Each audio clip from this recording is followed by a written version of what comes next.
Hi there. I'm going to talk to you today about why some women start hormone replacement therapy and don't necessarily feel better. Why the same treatment might not work for every single person. Since the black box was removed from hormone replacement therapy by the FDA in the last few months, many women have been placed on hormones again after many years of not being able to be on hormones. And that's super exciting and wonderful, but it doesn't work the same for every single person. And I'm going to explain why. After 31 years of being in practice as a medical doctor and acupuncturist and functional medicine doctor, I have been working with women for all those years to help balance their hormones. I'm Dr. Shiroko Sokitch, owner of the Heart to Heart Medical Center and the author of the book, Healing When It Seems Impossible, 7 Keys to Defy the Odds. Right there. And so I'm going to tell you about what could be going on, why some women don't immediately feel relief when they start taking hormones after either in perimenopause or in menopause after not being on hormones for a long time. So there are what I call like four basic hidden patterns. And one of them is that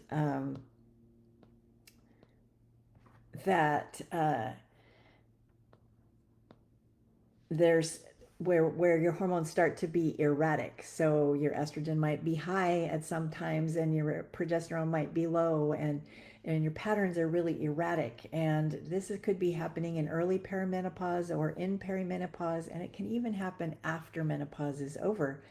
And it doesn't always go smoothly. So you could have really sharp spikes or really sharp drops of your hormones, and then a few months later they could come back up and you feel better. So there's these ups and downs, and that is really it's most likely a progesterone problem, and so balancing progesterone might help at that point. It could also be treated with acupuncture or looking at Chinese medicine as a pattern, because a lot of times when things are unstable like that, what you want is to stabilize the body. And so using Chinese medicine at that point can be very helpful, or taking progesterone might be helpful. So there's many different ways to approach treating things at that time. The symptoms are often, irregular heavy bleeding or skipping a period, sometimes moodiness, breast tenderness, anxiety, possibly trouble sleeping through the night. And in the Chinese medicine perspective, this has to do with liver energy imbalance, where the patterns are up and down and things are changing a lot rapidly. The next pattern is the quiet crash that could be sudden, where some women, like I had one patient years ago who went to Europe right around age 48, 49, and she went to Europe, and it was a long flight and a lot of stress in the travel. When she came back, she was in full-blown menopause that had kind of just started all of a sudden.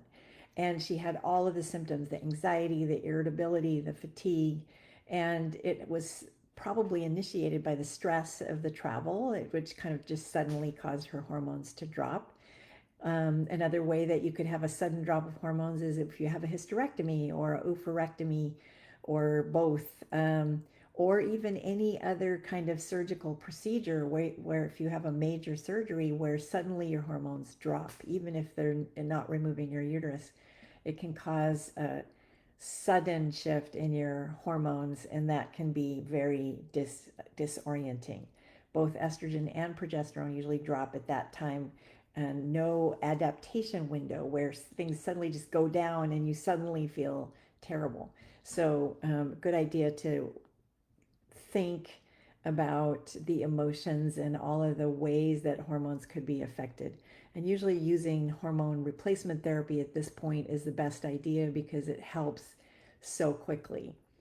The third is the reintroduction or the shock pattern. So for women who have not been on hormones for many years and then not taking and then suddenly starting them at full dose, so it's best to, when you haven't been on hormones in a long time, to slowly introduce them and to help support your detox pathways as you do introduce them, because taking hormones after not having taken them for a long time can be sort of a shock to the system. And some of my patients have had the experience of taking hormones after not taking them for many years and suddenly feeling like they're in menopause again because they're getting hot flashes, and they may have issues sleeping because their body's hormone receptors are having trouble getting used to the new pattern. So that's a very, like, you want to gently introduce hormones. You might start with some herbs to support detoxification and just kind of slowly starting hormones without like putting a whole bunch in place and then jumping into it. And a lot of people, a lot of women then start thinking that maybe that's a bad reaction that they're having, and then they quit them because they felt like that they weren't working for them. But it's possible that they were just introduced too quickly. Then the fourth pattern is the kidney liver depletion pattern. So this is really based more on Chinese medicine, but so in Chinese medicine, what's happening when you go into perimenopause is that slowly, um, this is not in the early perimenopause, but where you can have a slow decline of energy.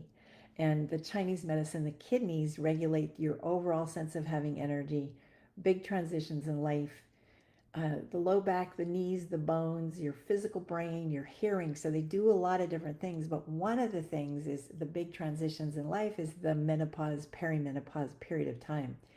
And as if you lived a high stress time, and your energy is kind of slowly declining, this might show up as high blood pressure kind of creeping up, sleep problems, mood shifts, and maybe not classic hot flashes, but maybe you'll have some hot flashes within that as well. And again, not just estrogen, but also progesterone and sometimes testosterone play a role in the symptoms that women have at this time of life. Um, it doesn't look like classic hormonal, like menopausal symptoms sometimes. So it may not show up as necessarily having to do with actual ester or menopause symptoms, because it's kind of more quiet. Also, one of the other things that happens at this time is that possibly the cholesterol levels start to go up slowly, their blood pressure goes up slowly, and other sort of, you might experience the bone loss symptoms, osteopenia, things like that. And they're not classic menopausal symptoms, so they may not necessarily be offered hormone replacement, but it might be the best treatment for that sort of symptoms. It can also be treated with acupuncture or herbs. So there are many ways to approach treating all of these classifications of perimenopausal symptoms and menopausal symptoms. You can use Chinese medicine, you can use herbs, you can use hormone replacement therapy, you can use bioidentical hormones, and it's a complicated picture. And I think last week I talked about using the Dutch test to look at the whole picture so that you can see what's going on with the whole person.